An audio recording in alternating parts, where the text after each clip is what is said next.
Lo que podríamos hacer, Vandana, a lo mejor quisieras responder o contestar a lo que Inakusan dijo apenas, o podríamos generar esas interacciones entre los tres. Pues quisiera nada más agradecerlos a ambos. Es una presentación muy buena.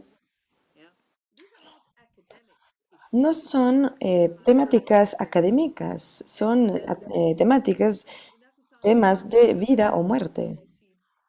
Cuando hablamos de esta ley de OKC, este proyecto del OKC,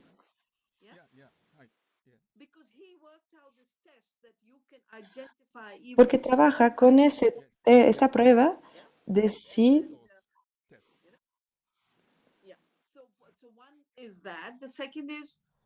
el segundo punto, la modificación genética. O sea, si cambiamos un gene, luego eso nos genera un cambio de más de 100.000 cambios de genes. Aquí tenemos algo que hemos escrito. El segundo libro más importante es el Imperialismo Global, que fue escrito por uno de los mejores biólogos, que dice que dónde está el error de usar estos genes modificados, estos transgénicos, pero también están generando daños prematurados. Por ejemplo, las vacas tienen bacterias, pero si se mueren esas bacterias, se debilitan. Yo también hablé de esto en mi libro.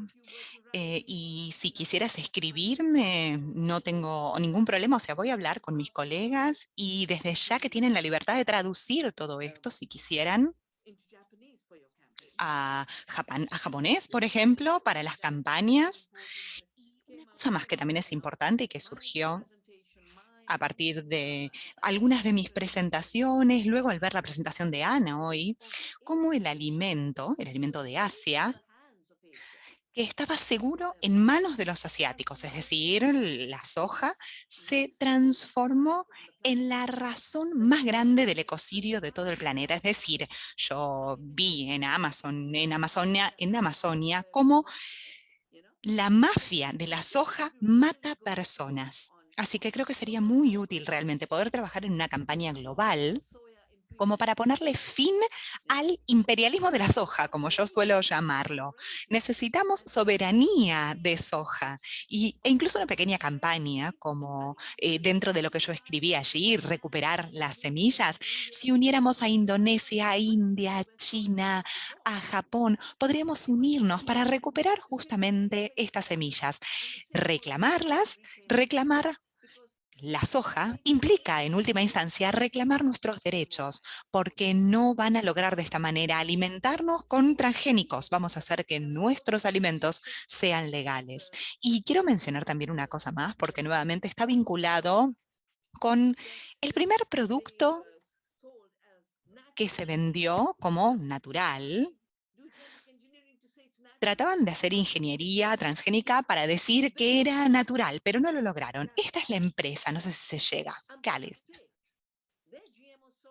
Y la soja transgénica de ellos falló, fracasó. Y creo que este fracaso como primer alimento transgénico es algo que deberían contar, hablar mucho más, justamente porque es un fracaso en primer lugar y porque no pudieron luego, o sea, a través de este ejemplo, se puede reclamar y recuperar la soja normal, la soja con los trabajadores originales y no con el imperio en Venezuela, en Argentina, en todos los lugares en donde están colonizando o queriendo colonizar. Sería tan genial si logramos trabajar todos juntos y de aquí a un año hacer un informe en común al respecto. Sería realmente muy poderoso. Es una idea excelente la que planteas. Creo que tendríamos que recuperar la cultura de la soja porque está completamente destruida para nosotros. Ahora, la soja, una variedad tradicional, la variedad ancestral está muriendo porque ya no lograron que nuestros criadores, cultivadores, pudieran mantener reservas de este tipo de semillas. Y ahora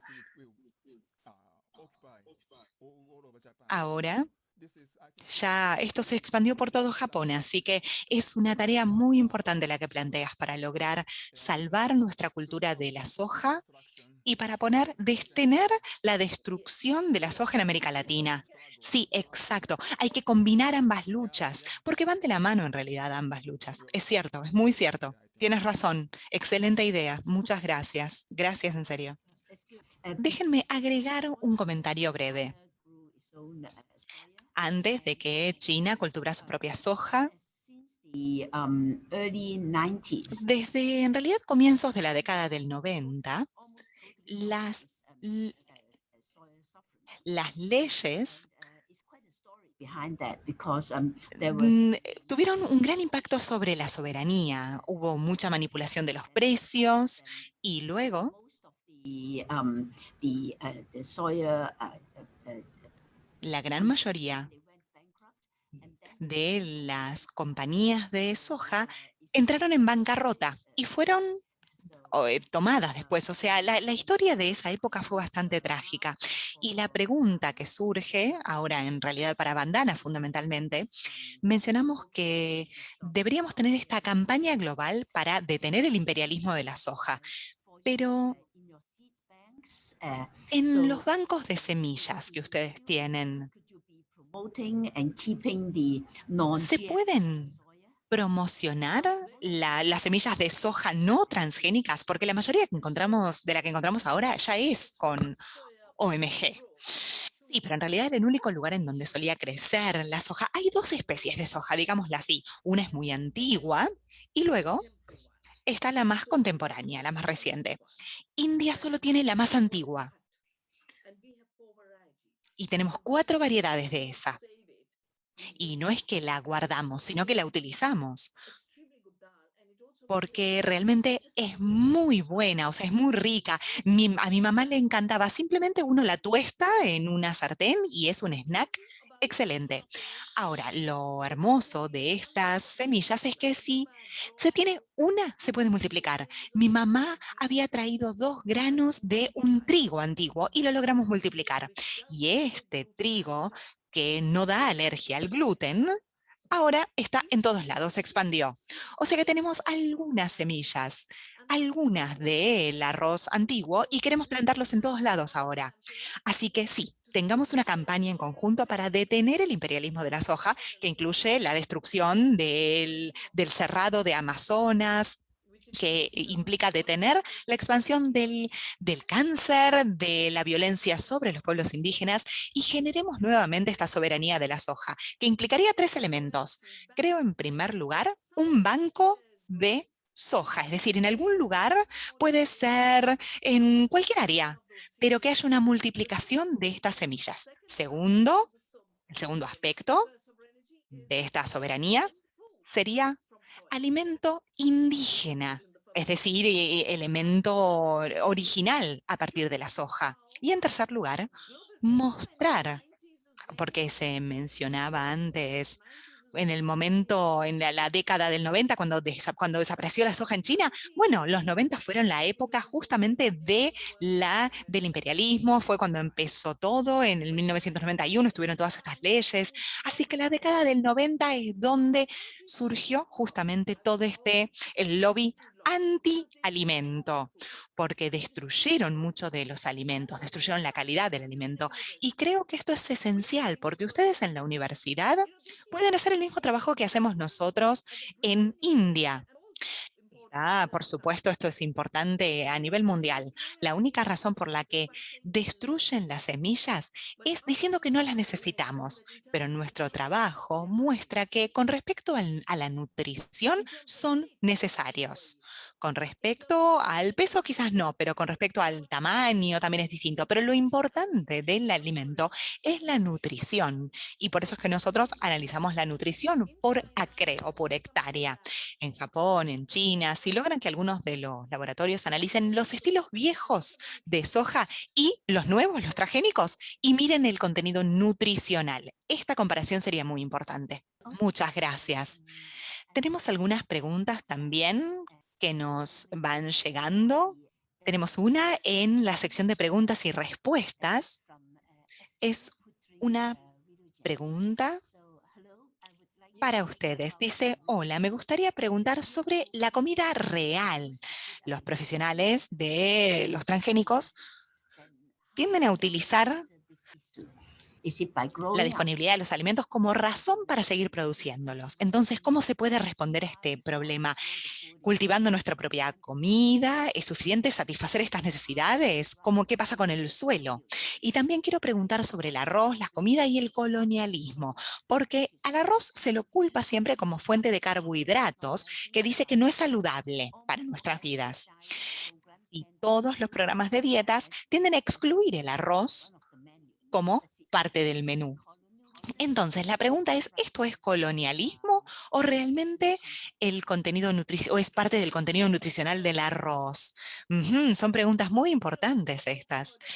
Suelen hablar de las OMG como razón de alimentación ante el mundo. En primer lugar, esto es porque la mayoría de las OMG se utilizan para alimentar a los autos y a los animales. O sea, va para alimento de animales y para biocombustible. O sea que este es el primer argumento que puedo decir. En segundo lugar, las granjas más pequeñas hoy en día producen 80% de los alimentos que comemos. Las más grandes hacen solo un 20% del alimento que consumimos.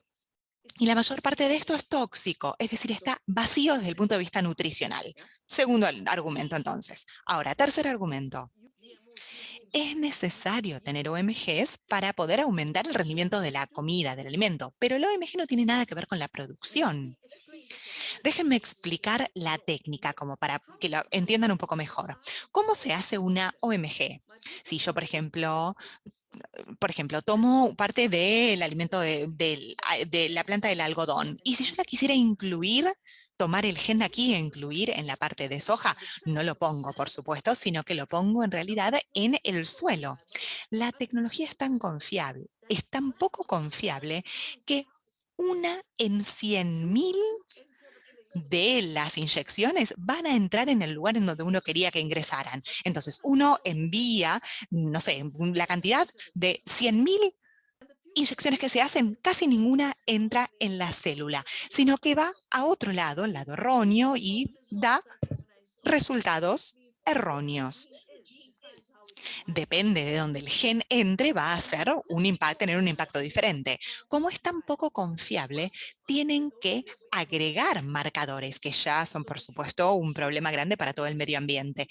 Incluyen algo tóxico, esto lo mismo ocurre para todos, por supuesto, es la misma aplicación. Entonces ahora tiene un marcador y cada vez que uno come algo, lo come con todo esto incluido. Si uno tuviera, por ejemplo, si uno tiene tuberculosis, ya tiene incluido acá algo que afecta, o sea, que es antituberculósico. No serviría. Y aún así hay un elemento más que son los viropromotores. Si uno tiene un trasplante de un órgano, mi cuerpo tiene la tradición o la tendencia a rechazarlo. Lo mismo ocurre con las plantas. No quieren que les ingresen un gen nuevo y por eso tienen la tendencia a rechazarlos. Es por eso que para hacer que el comportamiento de las plantas se exprese, agregan un promotor que es muy virulento. Es muy virulento y muy fuerte. Quizás recuerdan que la última vez que llegó Corona a Japón y a China fue el virus llamado SARS. Me escribí una carta a un científico de China porque justamente como yo estaba trabajando en la bioseguridad, en las leyes sobre las OMG, y este científico me dijo, creo que lo que has dicho es cierto, porque estos alimentos que vienen con el promotor, con el viropromotor, es decir, esta soja transgénica tiene este viropromotor y tiene también un virus tóxico que entra en nuestros cuerpos. Desde el punto de vista científico, sabemos que es una transferencia genética. O sea, los genes pasan de un lado a otro. Entonces, aquí tenemos un promotor, un viropromotor, que pasa a el cuerpo del animal y luego se convierte en el virus de SARS y sale luego del animal. Entonces, se convierte o pasa de la especie animal a la especie humana. Esto es como puede pasar. Pasó más de una vez, no solamente con el último virus, con el SARS. Entonces, en primer lugar, las OMG no producen tantos alimentos. Dos, muchos de los problemas vienen justamente de las OMG, del uso erróneo, muchos casos de cáncer provocados por las OMG. Lo que dijo la OMS fue que era carcinógeno y aún así lo están promocionando a todos lados. Ahora, por otro lado, con respecto al arroz, la segunda parte de la pregunta, el arroz es el cultivo de la soberanía por excelencia, porque es muy antiguo y en India piensen que tenemos muchísimas cantidades de variedad de arroz. En Japón también tienen variedades más cortas y es la variedad de trigo de Japón que fue la que se llevó a México y luego en México Borlo es el que lo está regenerando, pero en realidad fue una biopiratería de el arroz que comenzó en Japón. Luego tenemos otra variedad de arroz, que es el arroz más corto, que comenzó en Indonesia y que también se trajo al resto del mundo. Todas estas colecciones y diferentes variedades de arroz están disponibles. En realidad, la persona que me enseñó todo esto es quien trabaja mucho sobre el arroz y nos dijo que teníamos tantas cantidades de variedad de arroz. Solía ser uno de los directivos de nuestro centro. Y la idea nos dijo, esta es nuestra soberanía, no podemos derrocharla ni dejarla. Y el Banco Mundial lo sacó. Él siguió enseñando y dando clases a personas acerca de cómo trabajar con el conocimiento original de todas estas cosechas.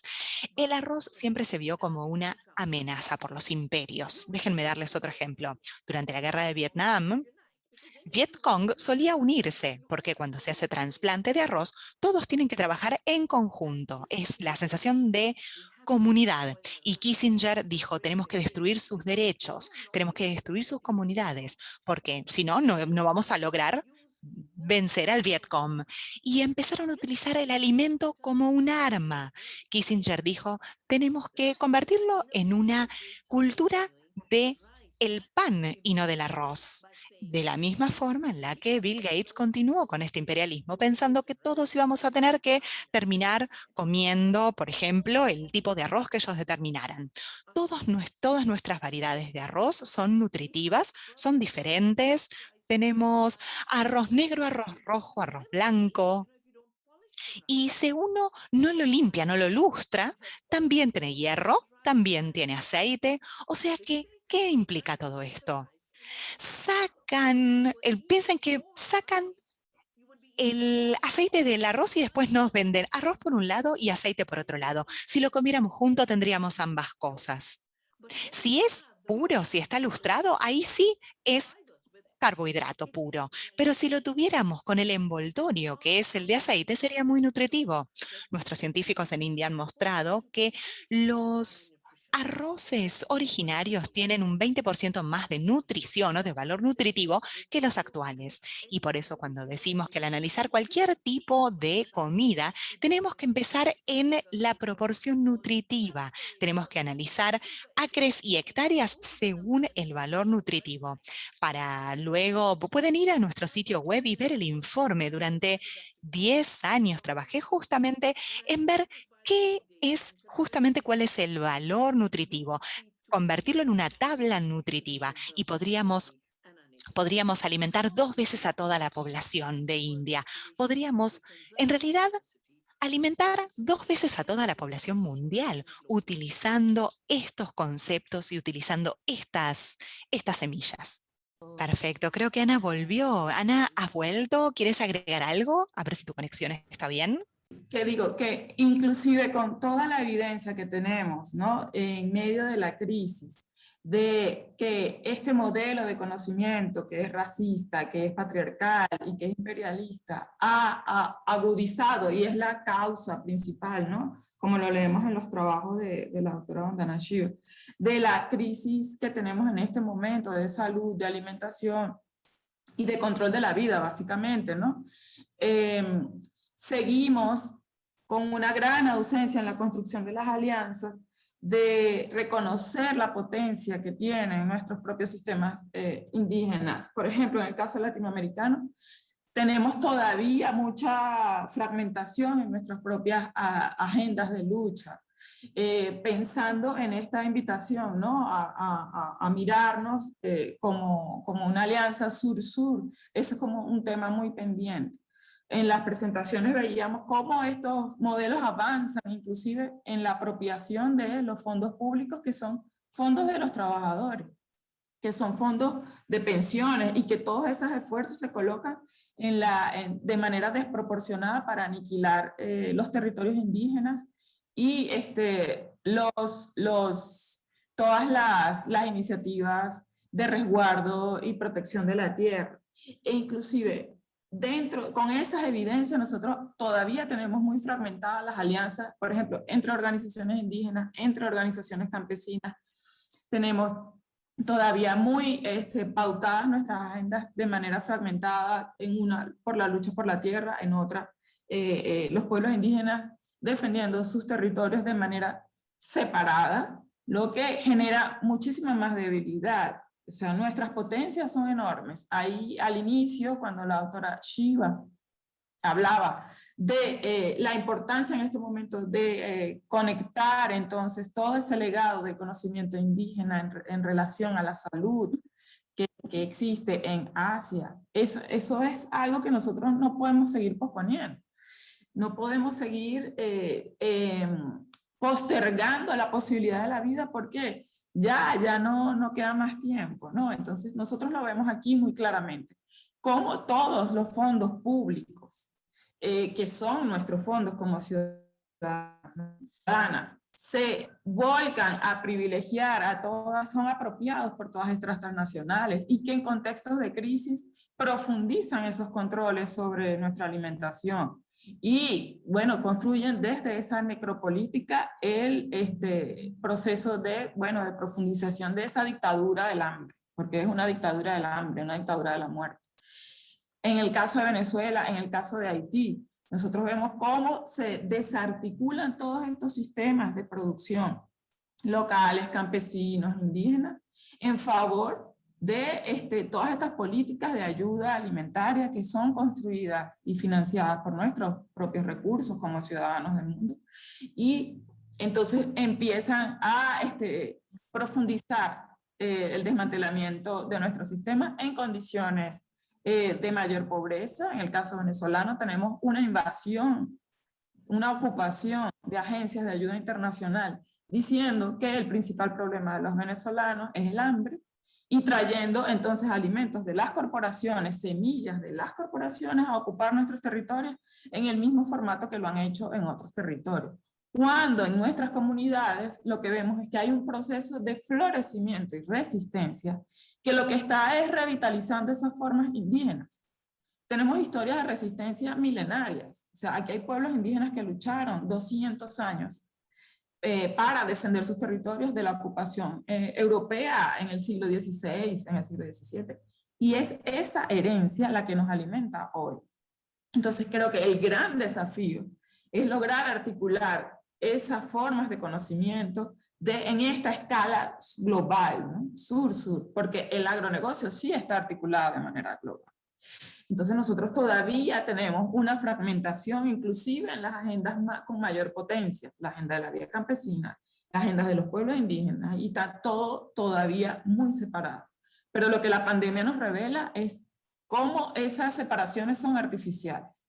Y eso ha estado a lo largo de todas nuestras conversaciones. O sea, la vinculación entre la salud, el territorio y la alimentación es la base para la soberanía y es la base para una democracia.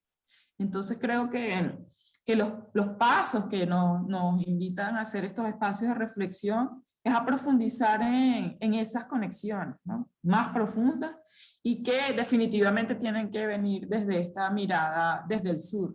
No hay otra posibilidad y no tenemos más tiempo, creo. Gracias. Muchas gracias, Ana. Hay bastantes preguntas en el chat. Mano de India dijo, fue una gran ponencia. Podríamos también analizar la tradición de las mujeres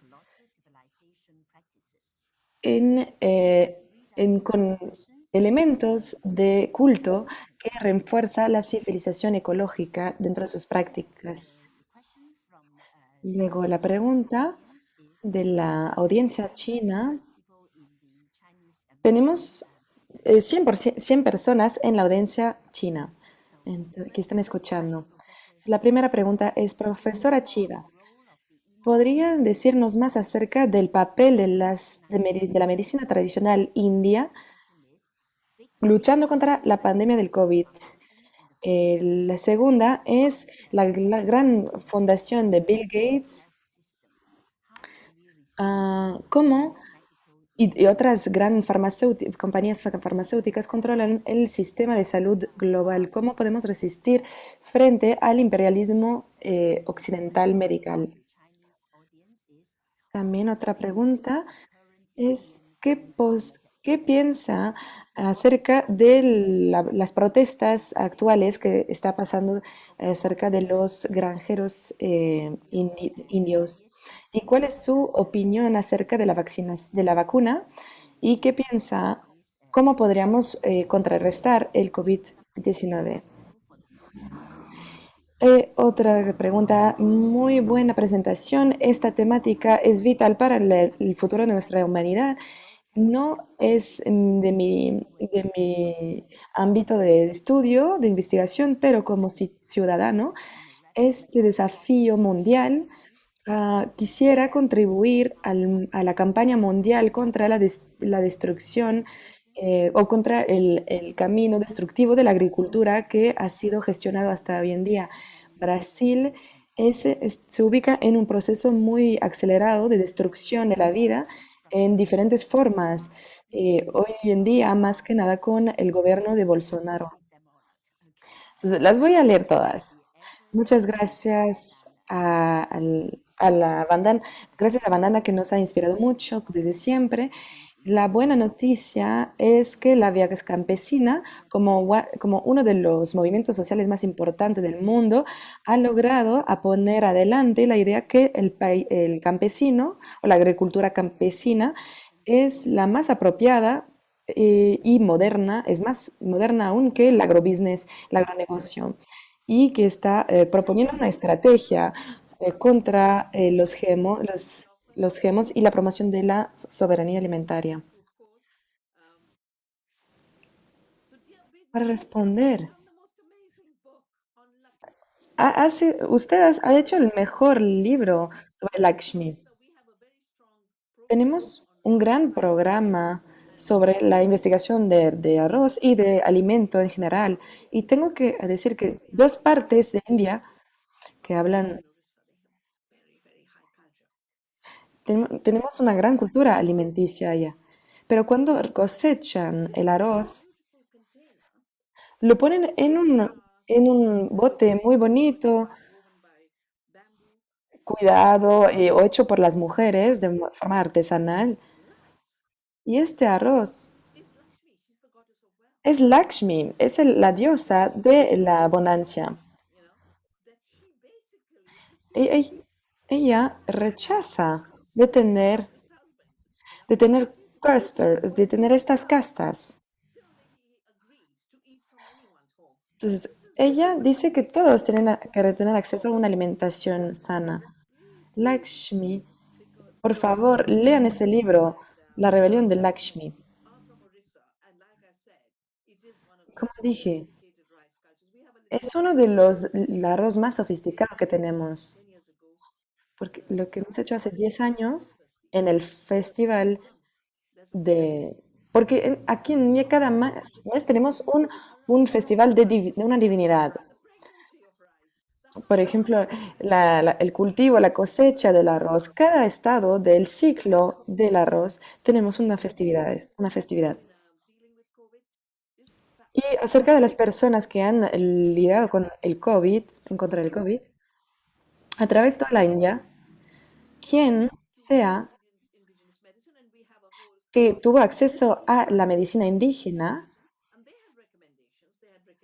han recibido recomendaciones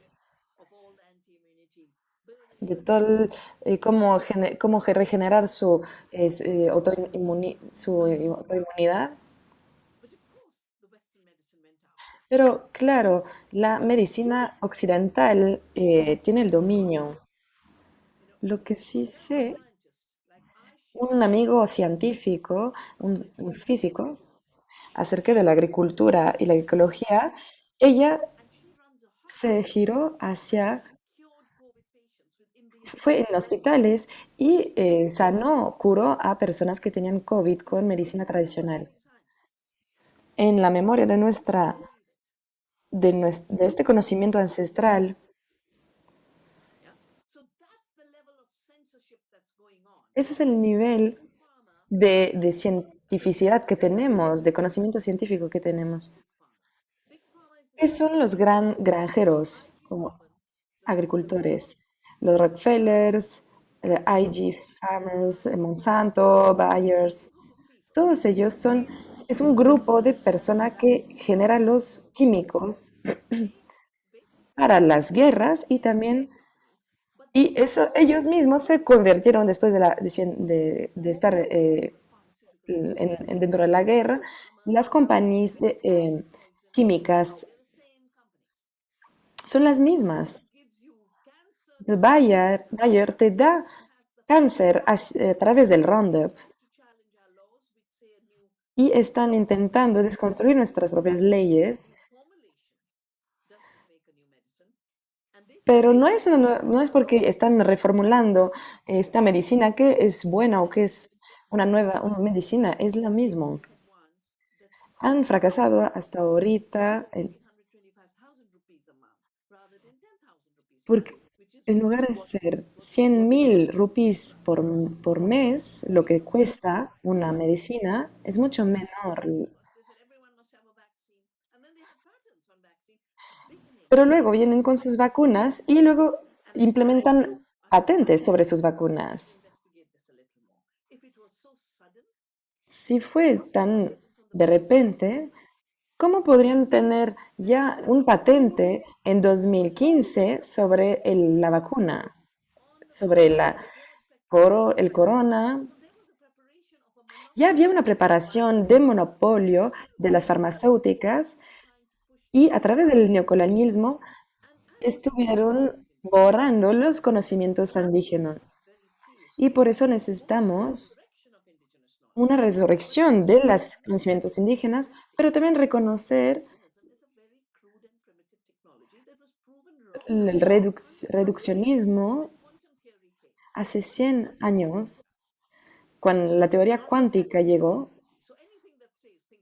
todo lo que, todo lo que dice que todo está separado es falso, todo está vinculado. La física cuántica dice no más que es que la semilla es lo más primitivo, es lo principio de la vida. y también por eso necesitamos un buen suelo. En la medicina indiana y china están basadas sobre dos cosas, que son lo mejor de la ciencia moderna, la potencia y el equilibrio. ¿Por qué tienen yin y yang? ¿Por qué tenemos un equilibrio entre las tres doshas? Por eso necesitamos mucho más trabajo para enseñar el mecanismo muy es- ajá, sofisticado que tenemos dentro de nuestros conocimientos indígenas. Es la autoorganización, la organización colectiva. A través del cuerpo principal, el cuerpo tiene sus propias defensas para curarse a sí mismo. Entonces tienes que dejarlo permitir otra vez a poder curarse solo. Eso fue lo que la guerra del opio generó.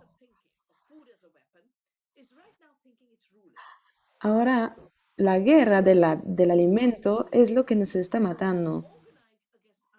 Tenemos que organizarnos contra estos productores de veneno. El- los gran agricultores, todos estos productores de venenos han creado sistemas para matarnos. Y nosotros necesitamos luchar por la diversidad. La diversidad es necesaria para la salud. Ayurveda es lo que tenemos. Si comes más de 60 diferentes alimentos, tienes esa diversidad. Vamos, es la ciencia sofisticada común que tenemos, es el punto clave de los gran eh, agricultores, es matar esta biodiversidad. Entonces, este libro de alimento y humanidad sana es lo que habla. Dos futuros que tenemos dentro del alimento y la humanidad. Entonces tenemos un enfoque ecológico acerca de nuestra medicina indígena. Lo que cambié de opinión desde la ciencia moderna, cuando empezamos las protestas en 1994, es la continuación, el seguimiento de las protestas que hoy en día tenemos en India. Cuando en 2001 llegó la globalización que destruyó a América Latina con la soya a India también, es cuando empezamos a luchar de verdad contra estas megacorporaciones y para luchar por nuestra soberanía alimentaria. Y en este momento que fue también creada la Vía Campesina. Yo también fui parte de. Nosotros somos una granja, pero también soy una investigadora. Yo trabajo a través de diferentes temáticas y ejes. Para, también lucho para ser una campesina. Entonces yo me siento totalmente parte de la Vía Campesina. Y eso es lo que dijo Gustavo acerca de la cuestión, la pregunta de Ana. Cuando las cosas suceden bien, pero como lo dijiste, tenemos una situación muy grave. Con la filosofía común, la protección de nuestras semillas y de nuestra soberanía alimentaria, mi entendimiento del cambio que necesitamos generar ahí es que si haces las cosas bien en China, en India, en Venezuela, para la biodiversidad, para nuestra salud, para nuestra soberanía, para nuestra resiliencia y la generación de la tierra, la resonancia de esto, por eso hablamos en India que todo el mundo tiene una vibración, pero si no me tocas por alguna parte, hay una resonancia siempre acerca de lo que haces.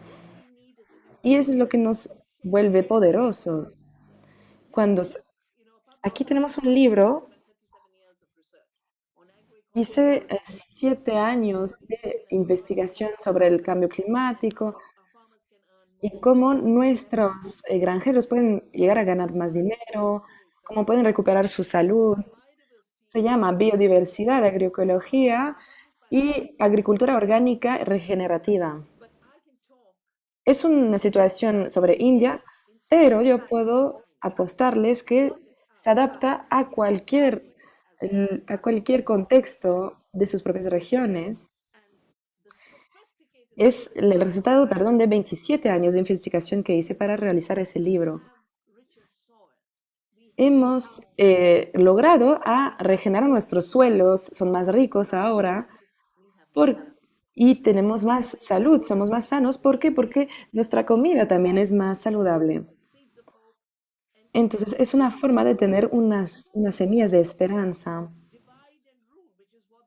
Esa es la trampa que tenemos enfrente de nosotros por el sistema de dividir es gobernar. Un amigo de Italia, al G20, me dijo, como estuvo observando Bayer cuando estaba platicando, tenemos que defender nuestra integridad y nuestra soberanía y tenemos que vincularnos uno con el otro como humanidad y rica en nuestra diversidad indígena también.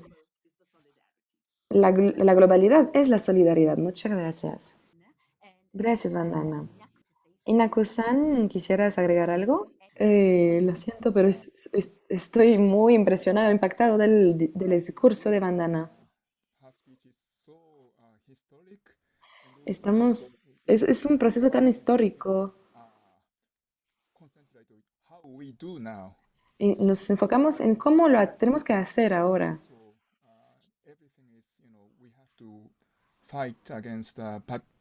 Tenemos que luchar contra el patriarcado y las estructuras del patriarcado. Si podemos cambiar esa estructura, necesitamos semillas. Necesitamos esas semillas de esperanza. Y entonces, ¿cómo podemos conectar y combinar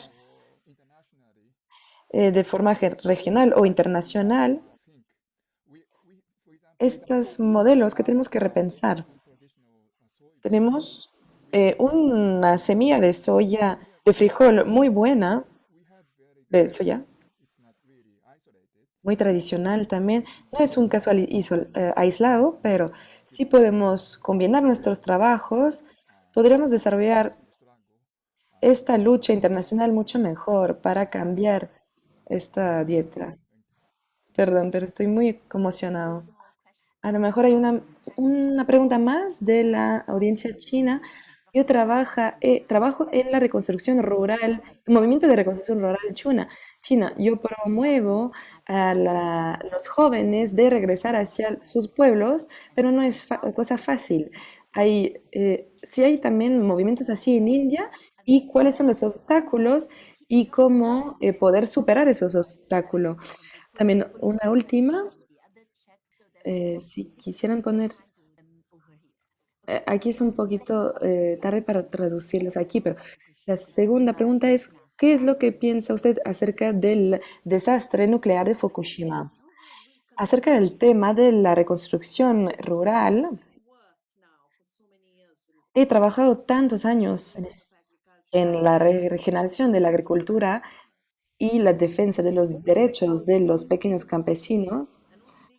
Porque nada más ellos pueden recuperar la dignidad y la salvación del planeta. Me di cuenta que hay 3 puntos ejes que primero expulsan a la gente de su tierra y que luego los regresa a su tierra.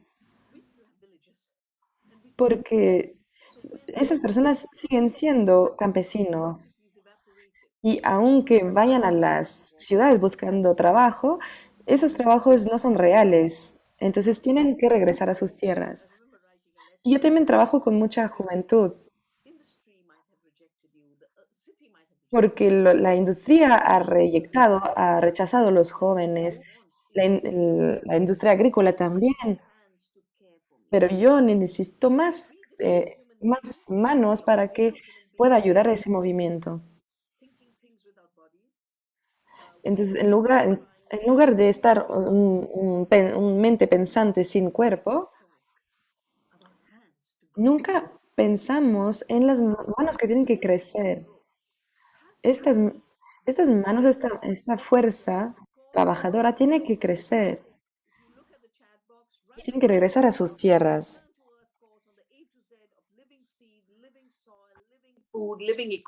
Y ven todo lo que escribimos en el chat. Estamos practicando todas estas cosas y tratamos de enseñarlo y de repetirlo cada octubre, porque de esta manera es como podemos lograr que las personas vuelvan. En realidad a los jóvenes les apasiona si les mostramos que están haciendo un buen trabajo de agricultura, que cuidan la madre tierra, les encanta. Así que eso en primer lugar. Y también les apasiona la cuestión de la extinción. Por supuesto que tienen que entender que la extinción ocurre justamente por todos los agrotóxicos, entender qué es lo que ocurre con los insectos, los polinizadores, las plantas. Entonces, si erradicamos el veneno, de hecho, se puede revertir la extinción. Cultivar buen alimento es la mejor iniciativa de salud. Nuestros sistemas de salud lo reconocen, pero a mí, de hecho, me han invitado especialistas de cáncer en Milán, en Nueva York, que ya dejaron sus prácticas y se dieron cuenta que el cáncer comenzó con los alimentos. Y por lo tanto, si hay que tratar y curar a la gente, hay que empezar con un buen alimento. Lo que hay que hacer entonces es que los jóvenes se den cuenta de que volver a la tierra, cuidar a la madre tierra, es la mejor respuesta para los problemas ecológicos, los problemas de salud, para temáticas de democracia y para la sensación de pérdida. ¿Quiénes son ustedes? ¿Quién eres tú? Volviendo a la tierra, lo recuerdas. La reconstrucción rural, entonces, es una reconstrucción humana. El humano es tierra, la tierra es humano. Para eso es que yo hablo de, bueno, justamente tenemos que dejar de lado todo el resto, tenemos que recuperar la alegría de estar con la tierra. El otro día, de hecho, yo estaba con uno de mis coordinadores en los grupos de los campesinos y campesinas, hacemos muchas iniciativas con ellos y por supuesto que hay una filosofía en común, pero lo concreto es importante. Cuidar las semillas es importante. Si uno no tiene la semilla en sí, se puede hablar de la teoría, pero no se puede. Entonces, justamente defender esto es lo importante. Nosotros debemos, o sea, cuando en la época de la falta de esperanza empezamos con esto, con las semillas. Empezamos a trabajar en los pequeños pueblos, con 10 huertas pequeñas, trabajando con los pueblerinos. ¿Y saben cuánto crearon después? 150. Esta es la potencialidad que tiene una semilla. Se puede expandir cada vez más. Y la última pregunta que me habían hecho, déjenme ver que ya la olvidé. Ah, la de Fukushima, el desastre de Fukushima.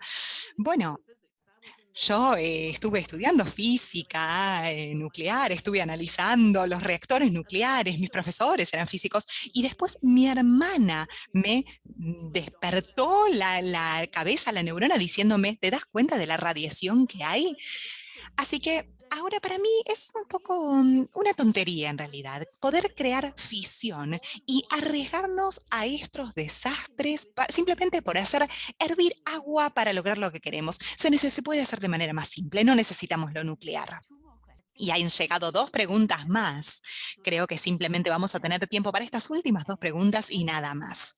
La primera es, si queremos defender a los campesinos pequeños, necesitamos tener acceso a la tierra. ¿Cómo el sur global puede lograr esta reforma agraria como para asegurarse de que los pequeños campesinos tengan tierra y puedan hacer su agricultura?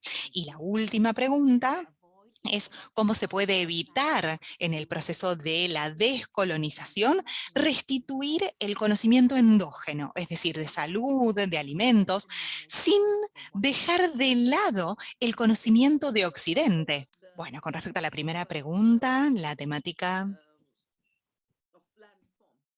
de la reforma agraria. Cuando fuimos colonizados, esto pasó en China seguramente también, los británicos tomaron toda nuestra tierra. Simplemente de un plumazo tomaron toda nuestra tierra y dijeron, toda esta tierra de India le pertenece a Inglaterra y tenemos que pagarles a ellos. Y justamente pagarles un alquiler de la tierra fue lo que trajo el hambre, porque teníamos que pagar con nuestro trabajo. La gran famina de 1949, cuando las mujeres dijeron, no, preferimos dejar nuestras vidas, pero no les vamos a dar nuestras tierras o no les vamos a dar nuestro arroz. Cuando nos independizamos, volvimos a tomar la tierra. Y es por eso que la reforma agraria es lo mismo que lo que veníamos mencionando en China. Fue una revolución de los campesinos, reclamar la tierra. La vía campesina lo dice también. Justamente una de las cosas principales de la vía campesina es el MST, el movimiento de los sin tierra. Y ahora que Bill Gates es el propietario más grande de toda la tierra, Microsoft quiere controlar la tierra y trabajar justamente para que todos dependamos de él. Llegó el momento de una nueva reforma, de innovaciones agrarias en agricultura colectiva. Justamente como hemos sido individualizados, pensamos que cada uno necesita una parte de la tierra, pero nosotros no lo necesitamos, podemos hacer algo colectivo. Tenemos derechos colectivos. Nunca tuvimos derechos de propiedad, sino que los crearon los colonizadores. Debemos luchar por estos derechos y volver a reclamar los derechos porque son los de la madre tierra. Cuidar a la tierra igual que cuando comenzamos hace años. Guardar las semillas es nuestro deber.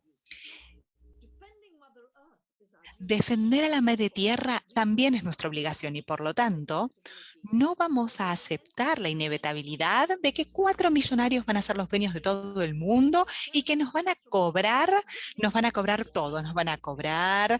Piensen que en realidad es como si fuera un nuevo impuesto que tenemos que pagar.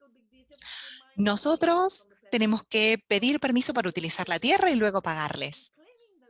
Esta es una nueva forma de recuperar nuestra tierra, recuperar el alimento y las semillas para el bien común a través del conocimiento antiguo e indígena. Trabajamos con la tierra, los campesinos saben cómo es la tierra, pero no tienen el conocimiento de Microsoft, por supuesto que no. Hay que conocer la importancia de la tierra, la importancia del conocimiento y sabiduría indígena como parte del conocimiento occidental que no es imperialista, sino que es el conocimiento real de la tierra en sí. Muchísimas gracias. En el chat, al final no es solamente un comentario de Gustav que dice muchísimas gracias, Vandana, por hacer un análisis epistemológico tan exitoso para vincular la perspectiva internacional y antiglobalizante desde el punto de vista ecológico y social. Quiero agradecerte yo también, Vandana, por haber compartido este conocimiento sobre la agroecología, sobre los movimientos alimentarios y por haber hecho este análisis de todo el poder que tenemos para hacer que la humanidad pueda analizar y pueda mejorar. Este análisis nos puede colaborar tanto si los pueblos no ven cómo tomar esto en sus propias manos. No tenemos que dejar de lado la capacidad de avanzar. Para nuestro foro destacamos la resiliencia y resistencia de los pueblos y utilizamos las palabras autorrescate, autosalvación y crear un futuro como título de este foro. Es por eso, Vandana, que, bueno, tú has utilizado estos mismos términos, cuidarnos a nosotros mismos, la autosuficiencia, la autorregeneración, y esto implica que en lugar de depender de fuerzas externas que generalmente nos dominan, que subyugan nuestra agenda a sus intereses, analicemos dentro nuestro, entre nosotros, como personas, como comunidades, como sujetos con género. Busquemos formas de aprender entre nosotros, unos de otros, especialmente a partir de nuestros errores y de nuestros fracasos, como una forma de respaldarnos y de ayudarnos mutuamente, formas de depender unos de otros para poder organizarnos y poder tener mayor autonomía y depender menos de los mercados globales, de las fuerzas globales, que son tan perjudiciales para nuestra capacidad de brindarnos nuestro propio sustento. Hoy hemos compartido muchas ideas y muchos conocimientos acerca del optimismo y la esperanza para el futuro. Creo que es muy contagiosa la esperanza también.